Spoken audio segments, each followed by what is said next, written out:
দর্শক স্বাগত জানাচ্ছি চ্যানেল ওয়ানের নিয়মিত আয়োজন মুখোমুখিতে। সাথে আছে আমি নয়নাদিত্য। আপনারা জানেন যে নতুন সরকার গঠিত হয়েছে এবং প্রায় আড়াই মাসের সময় অতিবাহিত হয়েছে। এরই মধ্যে আমরা দেখেছি স্বাস্থ্য মন্ত্রণালয়ের যিনি দায়িত্ব নিয়েছেন তিনি সারা দেশে বিভিন্ন হাসপাতালে ঘুরে বেরিয়েছেন সময় মতো চিকিৎসকরা আসছেন কিনা সেটি দেখবার জন্য। কিন্তু মহামারীর মতো করে এবার হামও এসেছে, নানা ধরনের চ্যালেঞ্জ তৈরি হয়েছে। আমরা আজকে মুখোমুখি হব স্বাস্থ্যমন্ত্রী সর্দার সাখাওয়াত হোসেন বকুলের সঙ্গে। স্বাগত আপনাকে। ধন্যবাদ। কেমন আছেন আপনি? ভালো। আপনি ভালো আছেন? জি, প্রথমে একটু একেবারেই আপনার ব্যক্তিগত কথা দিয়েই শুরু করতে চাই। দীর্ঘদিনের রাজনৈতিক জীবন আপনার, এখন নির্বাচিত হলেন, একই সঙ্গে মন্ত্রিত্ব পেলেন, স্বাস্থ্য মন্ত্রণালয় গুরুত্বপূর্ণ একটি জায়গা এবং সামনে বেশ কিছু চ্যালেঞ্জও এসেছে। সময়টা কেমন যাচ্ছে এখন? আলহামদুলিল্লাহ, আপনি বলেছেন যে আমরা বহুবিধ চাপের মুখে বর্তমানে দিন কাটাচ্ছি। বিগত দুইটি সরকারের, ফেসিবাদ সরকার এবং তত্ত্বাবধায়ক কেয়ারটেকার সরকারের অব্যবস্থাপনা, লুটপাট, অসচেতনতার অভাবে আমাদের টোটাল স্বাস্থ্য ব্যবস্থার মধ্যে একটা অব্যবস্থাপনার সৃষ্টি হয়েছে, যেই কারণে স্বাস্থ্য দফতরে আমাদেরকে কাজগুলি এগিয়ে নিতে অনেক ব্যাগ পেতে হয়েছে। তার মধ্যে যেটা আপনারা জানেন, অনেক সময় দেশে প্যান্ডেমিক দেখা দেয়, বিভিন্ন ধরনের ইনফেকশাস ডিজিজ লাইক হাম, রেবেলা, যক্ষা, পোলিও, বিভিন্ন ধরনের সব রোগের প্রাদুর্ভাব দেখা দেয়। সেগুলিরও কোনো প্রিপারেশন বিগত সরকারগুলি নেয় বিদায় অনিয়মিত ভ্যাকসিনেশন কার্যক্রম করার দায়ে একটা বিরাট প্রেশার আমাদের উপর পড়েছে, হামের আক্রমণ বেড়েছে। এগুলির ভিতর দিয়ে আমি বলবো হাজার চাপ থাকা সত্ত্বেও আমরা জনগণের স্বাস্থ্য সেবাকে নিশ্চিত করার লক্ষ্যে আমাদের মাননীয় প্রধানমন্ত্রী জনাব তারেক রহমানের অবিচল প্রচেষ্টায় এবং বিচক্ষণতার ভিতরে ওনার নির্দেশ মতো ওনার সার্বক্ষণিক তত্ত্বাবধানে আমরা এটাকে এই হাম, রেবেলার এবং শর্টেজ অফ ভ্যাকসিনের যে দায়িত্বটা আমাদের উপর এসে পড়েছিল সেটাকে আমরা ওভারকাম করতে পেরেছি। যে আপনি একটা ঘোষণা দিলেন যে নির্দিষ্ট সময়ের মধ্যে চিকিৎসকদের তাদের কর্মক্ষেত্রে থাকতে হবে, ওই সময় তারা বাইরে কোনো ব্যক্তিগত যে জায়গাগুলো আছে সেখানে চিকিৎসা দিতে পারবেন। আমরা দেখলাম আপনি এই দায়ে বেশ কয়েকজনকে শোকজও করেছেন। সেটা আসলে কি ডাক্তাররা নিয়মিত হয়েছে এখন? দেখেন, বহুদিনের এই অব্যবস্থাপনাটা ডাক্তাররা ইরেগুলার ছিল বিভিন্ন কারণে। যাই হোক, সেগুলিতে আমি যেতে চাই না। তবে আমি এখানে মন্ত্রিত্বের দায়িত্ব নেওয়ার পরে আমরা দেশের বিভিন্ন জায়গায় আকস্মিক পরিদর্শন দিয়ে ডাক্তারদের মধ্যে তাদের নিয়মানুবর্তিতার প্রতি দৃষ্টি আকর্ষণ করতে সক্ষম হয়েছি। কিছু কিছু জায়গায়, যেমন মুন্সিগঞ্জে, আমরা একদিনে 3 জনকে ক্লোজ করেছি অব্যবস্থাপনার কারণে এবং অসতর্কতার কারণে জনস্বাস্থ্য হ্যাম্পার্ড হয়েছে, ক্ষতিগ্রস্ত হয়েছে। এই দায়বদ্ধ করে আমরা ক্লোজ করেছি। ভবিষ্যৎ হোক নিরাপদ, বিনিয়োগ হোক বিশ্বস্ত, আর আমার পছন্দ সল্ট বে। ওয়েলকাম টু সল্ট বে। বেশ কয়েকটি জায়গায় আমরা শোকজ করেছি, কেন বরখাস্ত করা হবে না সেই নির্দেশনা দিয়েছি। এখনও আমরা এটা চলমান রেখেছি। বিভিন্ন হাসপাতালের পাশে গজে ওঠা, মানে অব্যবস্থাপনার সাথে গজে ওঠা ক্লিনিক, যেগুলি মানুষের জীবন নিয়ে সিনিমিনি খেলেছে, অদূরদর্শিতার সাথে ট্রিটমেন্ট করেছে, ডাক্তার ছাড়া অন্যান্য লোক দিয়ে কাঁচা হ্যান্ড দিয়ে তারা অপারেশন করেছে। আমরা অনেকগুলি ক্লিনিক বন্ধ করেছি এবং এই কাজ আমাদের এখনও চলছে এবং চলমান থাকবে। মাননীয় প্রধানমন্ত্রীর নির্দেশনায় আমরা সারা বাংলাদেশের প্রত্যেকটা উপজেলা হেলথ কমপ্লেক্সে আর্মস সহ 10 জন করে আনসার নিয়োগের জন্য কাজ চলছে। অতি শীঘ্র সে আনসার নিয়োগ হয়ে যাবে। তাদের নিরাপত্তা এবং সরকারি হাসপাতালের মালামালের নিরাপত্তা রক্ষার্থে আমরা সেই ব্যবস্থা গ্রহণ করেছি। আপনি দায়িত্ব নেওয়ার পর আপনার একটি মন্তব্য বেশ আলোচিত হয়েছিল, ডাক্তাররা রোগীর পেছনে ঘুরবে। কি বোঝাতে চেয়েছিলেন আসলে? আই ডি নট মিন যে ডাক্তাররা হেঁটে হেঁটে রোগীর কাছে ওটা যাবে না। Doctor carried with treatment policy. ডাক্তারদের যে সেবাটা রোগীর প্রতি, সেই সেবাটা ঘরে ঘরে পৌঁছবে। অর্থাৎ রুগীরা খুব সহজে ডাক্তারের সেবাটা পাবে, ডাক্তাররা উপস্থিত থাকবেন, রুগীরা গিয়ে হাসপাতালে ডাক্তার পাবেন, এটাই মিন করেছিলাম। ওষুধের দাম নিয়ন্ত্রণ করার আসলে কোনো প্রক্রিয়া কি আছে কিনা, আমরা কিংবা এই সেক্টরে আসলে শৃঙ্খলা ফেরানোর কোনো ধরনের উদ্যোগ নেবেন কিনা? আমরা ফার্মাসিউটিক্যাল প্রডিউসারদের সাথে মিটিং করেছি। ওষুধের দাম যেভাবে ফিক্স করা আছে সেভাবে আসলে বড় বড় দোকানগুলিতে এইভাবেই বিক্রি হয়। কিছু কিছু জায়গায় অসৎ ব্যবসায়ীরা হয়তো অতিরিক্ত দাম রাখে, ওইটার জন্য আমরা মোবাইল কোর্টের ব্যবস্থা করেছি এবং প্রত্যেকটা উপজেলায়, প্রত্যেকটা জেলায় জেলা প্রশাসক, সিভিল সার্জন সহ মানে প্রত্যেকটা দোকানে যাওয়া হচ্ছে, নকল ভেজাল ওষুধ আছে কিনা সেটা দেখা হচ্ছে, জরিমানা করা হচ্ছে। এতে একটা হুমকি সৃষ্টি হচ্ছে, একটা ভীতির সৃষ্টি হচ্ছে। আশা করি বহুদিনের পুঞ্জীভূত এই সমস্যা, এই দুর্নীতি ওষুধ ব্যবসায়, আমরা আশা করি এটা বন্ধ হবে এবং বড় বড় ফার্মাসিউটিক্যাল ইন্ডাস্ট্রিজগুলি আমাদের সাথে একাত্মতা ঘোষণা করে সেই কাজটি যাতে সুন্দরভাবে পরিচালিত হয়, জনগণ যাতে ন্যায্য মূল্যে, নির্ধারিত মূল্যে যাতে জনগণ ওষুধ পায়, ওইটার জন্য আমাদের প্রচেষ্টা চলমান এবং আশা করি এটা জনগণের দুয়ারে আমরা সঠিক মূল্যে ওষুধ পৌঁছাতে স্যার, পারব। এই অভিযোগটা দীর্ঘদিনে যে ডক্টররা বিভিন্ন ওষুধ কোম্পানি কিংবা ডায়াগনস্টিক সেন্টারের কমিশনের সাথে যুক্ত থাকেন, নির্দিষ্ট একটি কোম্পানির ওষুধ লিখে দেন কিংবা নির্দিষ্ট একটি ডায়াগনস্টিক সেন্টারে টেস্টের জন্য বারবার রোগীদের সাজেস্ট করেন কিংবা অনেক ক্ষেত্রে ওই জায়গায় ডায়াগনস্টিক সেন্টারে না গেলে রোগীদের সঙ্গে দুর্ব্যবহার করা হয় কিংবা রিপোর্টও নেওয়া হয় না। এটি কি নিয়ন্ত্রণ করা আপনার পক্ষে কতটুকু কঠিন হবে বলে মনে আপনারা হয়? শুনেছেন, আমরা এটা শুনেছি, তবে আমরা কাউকে দায়বদ্ধ করতে চাই না, এদেরকে নিয়ে আমাদের কাজ করতে হবে। তবে আমরা মোটিভেট করতে সচেষ্ট আছি এবং আমি আশা করি আমরা অনেকটা মোটিভেট করতে সার্থক হয়েছি। ডাক্তারদেরকে আমরা বিভিন্নভাবে বলেছি, এই জিনিসটা অনেকটা কমে এসেছে। এখন আর আগের মতন যে রুগী গেলেই ক্লিনিকে পাঠিয়ে দেওয়া, এটা অনেকটা কমে আসছে। নাম্বার 2, আমরা যেই দালালরা এই কাজগুলি করে সেই দালালদেরকে গ্রেফতারের একটা অভিযান কিন্তু কন্টিনিউয়াসলি চলছে। 2-3 দিন আগেও কিন্তু ঢাকা মেডিকেল কলেজে অনেকজন অ্যারেস্ট হয়েছে, সোহরাওয়ার্দী হাসপাতালে অ্যারেস্ট হয়েছে, নরসিংদীতে অ্যারেস্ট হয়েছে। বিভিন্ন জায়গায় কিন্তু আমাদের ইন্টেলিজেন্ট ফোর্স যেগুলি আছে, র্যাব, এনএসআই, ডিজিএফআই, তারা কিন্তু সমন্বিতভাবে ঘেরাও দিয়ে দালালদের গ্রেফতার করা হচ্ছে যাতে করে এই ধরনের কাজগুলি না করতে পারে। ক্লিনিকগুলিতে যে রেফার করা, এটার জন্য আমরা বিভিন্ন ক্লিনিকগুলিকে আমরা কিন্তু চাপে রেখেছি। তো আমরা ভিজিট দিচ্ছি, অকস্মাৎ ডিসি সাহেবরা দিচ্ছেন, সিভিল সার্জন দিচ্ছেন, আমরা মন্ত্রণালয় থেকে দিচ্ছি। এতে কিছু না কিছু উপকার হচ্ছে, কমে আসতেছে। Over the night to night এতদিনের পুঞ্জীভূত এই সমস্যাগুলিকে তো দূর করা সম্ভব হবে না, আমরা মাত্র 2.5 মাস। তবে ইট উইল কন্টিনিউ এবং আমি আশাবাদী, আপনাদেরকে আশ্বস্ত করতে পারি এই জিনিসগুলি আমরা স্ট্রিমলাইনে নিয়ে আসবো ইনশাল্লাহ। স্যার, এই বিষয়গুলো নিয়ে আরেকটু কথা বলতে চাই, তার ফাঁকে আমরা একটু বিরতিতে যেতে চাই। দর্শক, ফিরছি কিছুক্ষণের মধ্যেই। ভবিষ্যৎ হোক নিরাপদ, বিনিয়োগ হোক বিশ্বস্ত, আর আমার পছন্দ সল্ট বে। Welcome to Salt Bay. দর্শক, স্বাগত জানাচ্ছি মুখোমুখিতে। স্যার, আমরা কথা বলছিলাম স্বাস্থ্য ব্যবস্থা নিয়ে। এরই মধ্যে আমরা সবাই জানি যে প্রায় 300 শতাধিক শিশু মারা গেছে হামে। এখন এটি আসলে কোন অবস্থায় আছে স্যার? টিকার সংকট কি কেটেছে? আপনারা জানেন, হ্যাঁ, কিছু আমাদের শিশু মারা গেছে, এটা অত্যন্ত বেদনাদায়ক। যে মায়ের বুক খালি হয়েছে সেই জানে কত কষ্ট। আমরাও পিতা হিসাবে বুঝি একটা সন্তান হারানোর বেদনা কত কঠিন। আপনারা জানেন যে আমরা গত 2টি সরকারের ব্যর্থতার দায়ে কোনো স্টক ছিল না ভ্যাকসিনের। 2020 সালের 9 ডিসেম্বরের পরে 4 বছর পর পর হাম রিবেলার ক্যাম্পিং করার কথা ছিল, ভ্যাকসিন দেওয়ার কথা ছিল।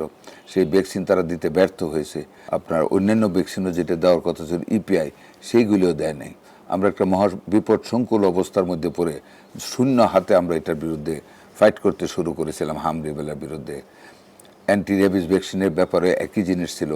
ভ্যাকসিন একটা ওয়ার্ল্ড ব্যাংকের ক্লজের কারণে ভ্যাকসিন আনতে দেরি হয়েছিল। সেই ভ্যাকসিন আমরা প্রাইভেটভাবে আমাদের ইনসেপ্টা ফার্মাসিউটিক্যাল যারা একমাত্র প্রডিউসার, তাদের কাছ থেকে অ্যাডভান্স আমরা উইদাউট মানি পেইং আমরা সেই অ্যান্টি রেবিস ভ্যাকসিন নিয়ে আমরা সারা দেশে বিতরণ করেছি।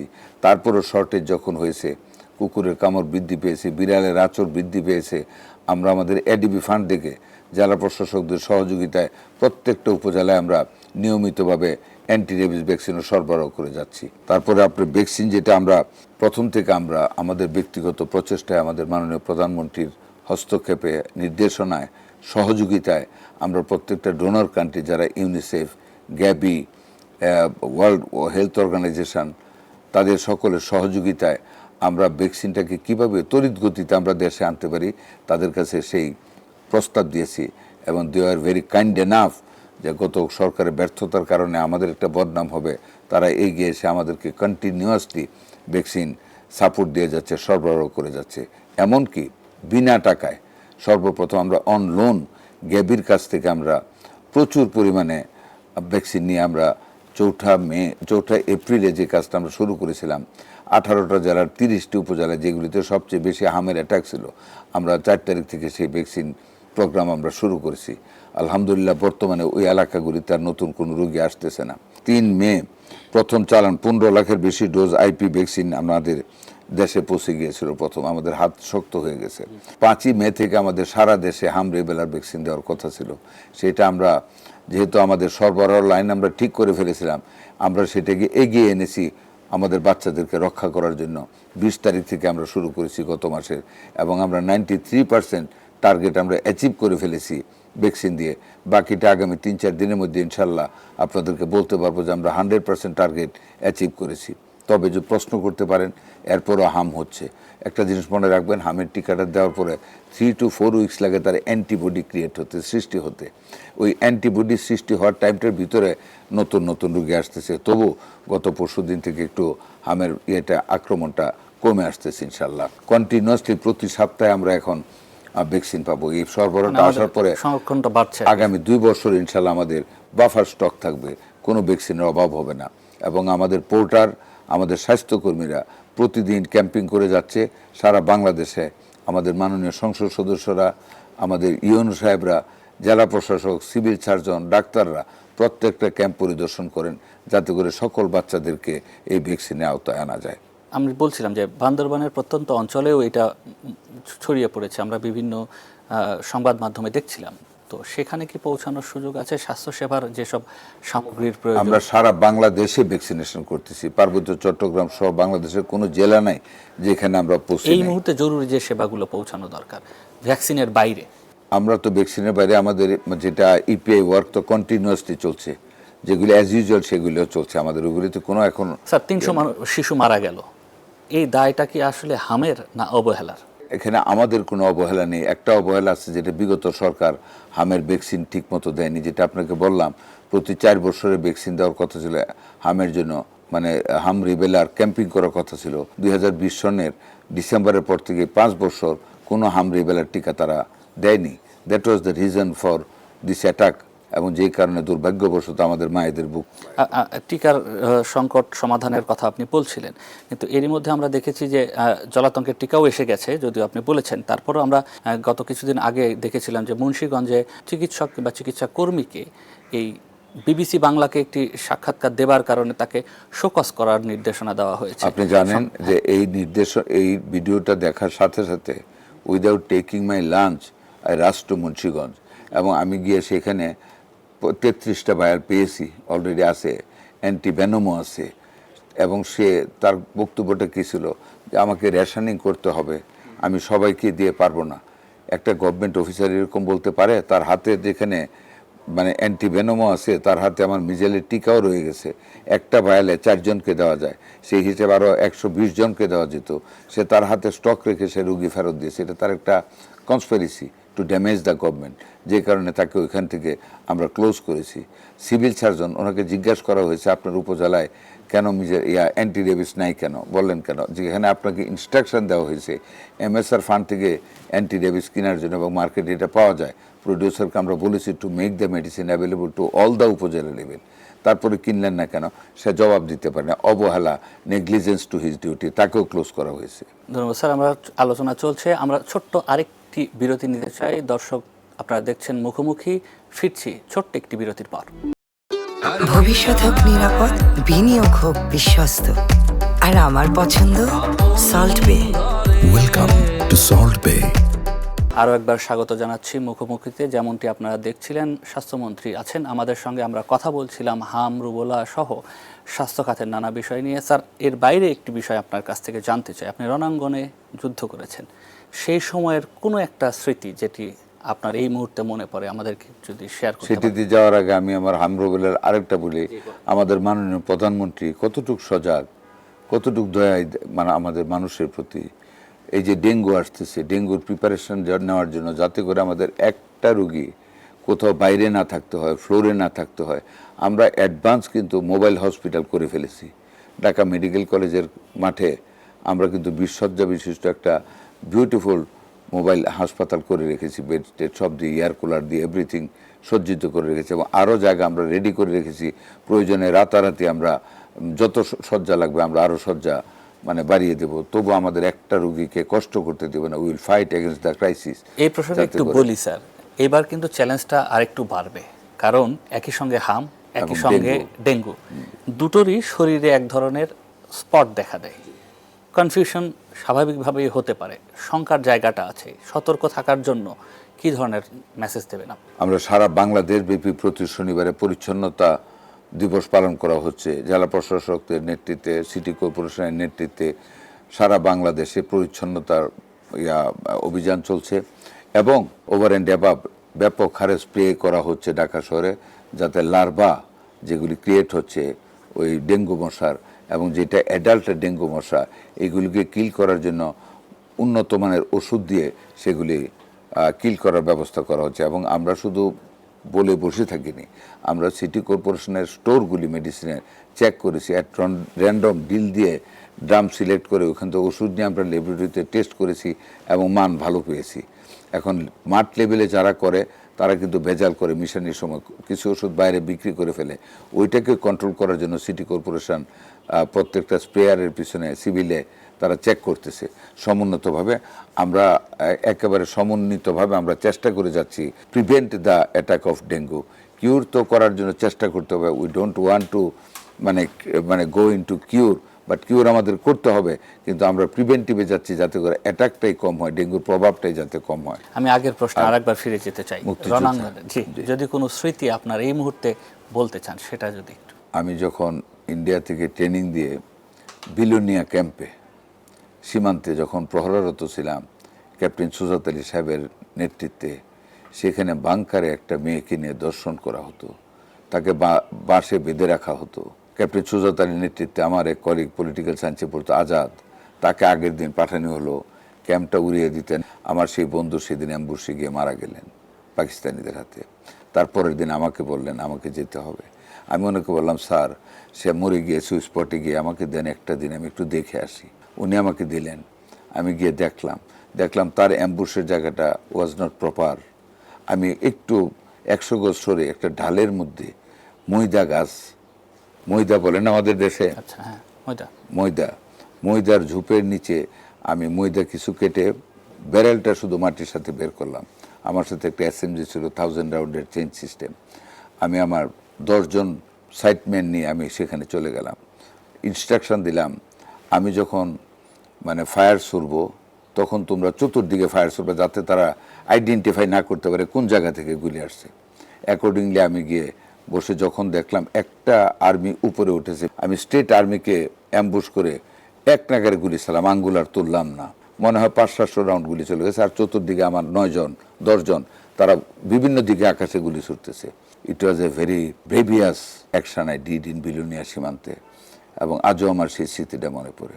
এখন ধরেন আপনি পার্লামেন্টে আসলেন, তখন যুদ্ধে বাংলাদেশের বিরুদ্ধে যারা ছিল তাদেরকে আপনি বিপরীত চেয়ারে পার্লামেন্টে আপনি দেখেন, মুক্তিযোদ্ধা হিসেবে, রণাঙ্গনের সৈনিক হিসেবে কেমন লাগে আপনার?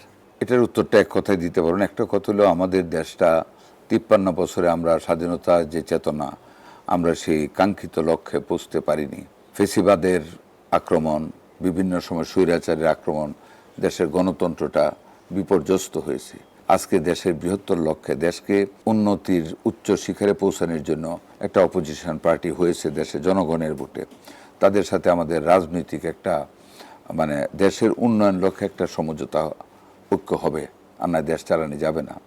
বাট আদর্শিক মিল কিন্তু হবে না। 71 আমাকে দিয়েছে একটা দেশ স্বাধীন, সমুন্নত স্বাধীনতা। 71 দিয়েছে আমার লাল সবুজের পতাকা।